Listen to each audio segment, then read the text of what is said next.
Virgo season marks the conclusion of summer in preparation for the transition into autumn in the northern hemisphere. This is when the natural world has reached its full maturity and the first harvests begin, the process of gathering and accounting for everything that has been produced by the summer growing season. It's the climactic part of the year when there's a peak of availability in abundant natural resources and comfort and safety. It's as good as it gets in terms of conditions for life on Earth. No animals have to worry about freezing or going hungry in the summertime, and so it has this blissful and celebratory energy to it. Temperatures are often warm, but as it gets towards the end of summer and Virgo season, the temperature may also be variable and dip into cooler periods as the sun begins to wane from its peak brightness. On the one hand, there's an abundance of food available. On the other hand, the reminder that autumn and winter are coming is ever present, and this requires careful judgments to be made about the storing and allotting of resources to ensure that the bounty of the growing season lasts through the rest of the year. Virgo embodies the practical and discerning attributes of this season. This is the period of the year where the earth has produced most of its fruits and crops and gets to work on processing and taking stock of it all. And this is a critical task for life on Earth. There's no room for error. The ancient cultures who developed this astrological association with the seasons existed before the advent of modern food production and processing like chemical fertilizers and preservatives. If they didn't take care to handle their food resources appropriately, they may not have survived a harsh winter. This is part of where those cliches come from about Virgo being the perfectionists of the zodiac that we hear in mainstream astrology sources. The energy of this season is about understanding the stakes of the game. If we don't get things right, the consequences could be serious. Similarly, Virgo is very fastidious in the way that they approach their own lives, with that gravitas where they feel the pressure to be flawless. If Virgo does anything, they're going to get it right. This goes beyond a desire for perfection and extends into the realm of excellence. Because of this, Virgo tends to be pretty accomplished and skilled at whatever they do. They have an incredible attention to detail and accuracy. The end of summer, Virgo season, is the energy of achievement. It's when the natural world has reached its full potential. Everything that the growing season could have possibly produced has come to fruition. So you get that quality of maximal performance in Virgo as well, where they are capable of producing great things. This season is a time of very practical responsibility. The earth isn't just providing pretty flowers for the creatures it supports. When it bears fruit in summer, these are very tangible resources, and they are critically important for sustaining life. So Virgo also has a deeply responsible and giving side concerned with providing and managing resources for those close to them. Some key words that describe the summer season are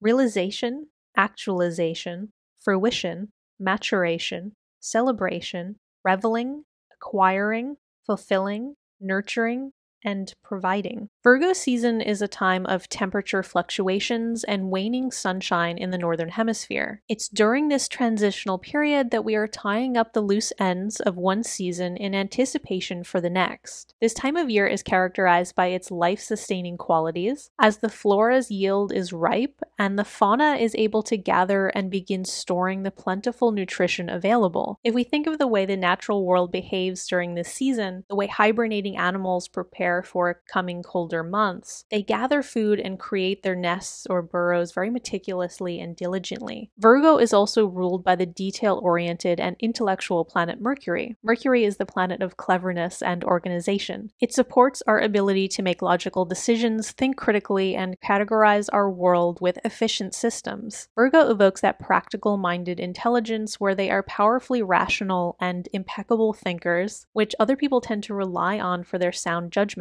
If you'd like to learn more about Virgo's connection with Mercury, you can check out my other video titled Gemini and Virgo, Your Planetary Ruler, which is linked in the description. This is the season of fulfillment. This natural seasonal symbology contributes to that iconic drive to pursue excellence, which characterizes the zodiac sign Virgo. Summer represents adulthood. Virgo season can be symbolized in terms of the human life cycle as mature adulthood when a person is in their mid-30s to early 40s. It's not quite middle age yet, yet, but also no longer youthful. If you think about people at this age, they have likely attained some status in their chosen career field at this point. They're often concerned with beginning financial planning for retirement, and that is a very late summer season kind of energy. Just in the way animals gather nuts and seeds to store for winter, people at this stage of adulthood gather monetary resources to store away for a future time. This is the part of life where we're taking responsibility for our future and careful planning becomes a paramount concern. So this reiterates Virgo's sense of responsibility as well as their very careful attention to detail. Ultimately, this leads to a profound sense of pragmatism and maturity in this sign. Thank you so much for listening, Virgo. Leave a like if you enjoyed this, comment if you have any questions, share this with your friends or other Virgos in your life, and please subscribe. I would be so happy to have you with me. One last thing I'll mention is that this is based on traditional Hellenistic astrology, developed over 2,000 years ago by the ancient Greeks and Romans with significant contributions from the Egyptians, Babylonians, Persians, and various other cultures in the surrounding areas of North Africa, South Asia, and the Arabian Peninsula. Since all of these places are situated above the equator, the seasonal associations with zodiac signs are from a northern hemisphere perspective. So a common question is, if I was born a Virgo in the southern hemisphere, does that mean I should pay more attention to the seasonal symbology of winter since the seasons are opposite? The short answer is no. The original meanings apply to everyone, regardless of where on the planet you were born. The long answer is a little bit more interesting. If you are seeking a deeper understanding of your sign, then it's important to know that astrology is a vastly complex symbolic language which employs the natural principle of duality. In this context, that means summer and winter are two sides of the same coin, and I would absolutely encourage everyone to explore a little bit about the sign which is 180 degrees opposite to your own in the zodiacal wheel. In a way, this can be like holding up a sort of mirror or a negative of a photograph, an inverted image of yourself. By understanding our opposite, we can often gain a deeper understanding of our own soul. Virgo is opposite to the sign Pisces, and I will leave a link to the Pisces seasonal video in the description below if you would like to check that out.